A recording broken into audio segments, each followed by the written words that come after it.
Cum de a rămas Royal Oak neschimbat de peste 50 de ani? Acesta e legendarul Audemars Piguet Royal Oak 15202 ST.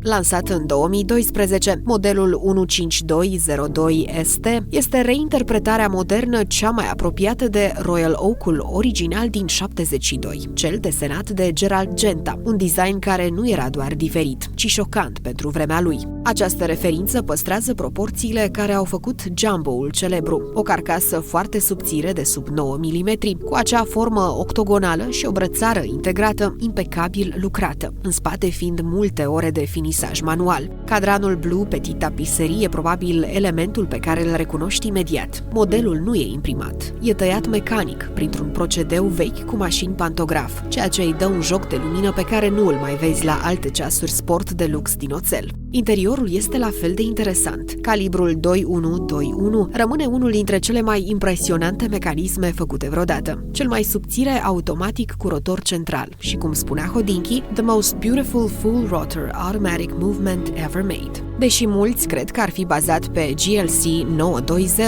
realitatea e alta. GLC 920 a echipat primul Royal Oak din 1972 și era atât de bun încât îl foloseau și Patek Philippe și Vacheron Constantin.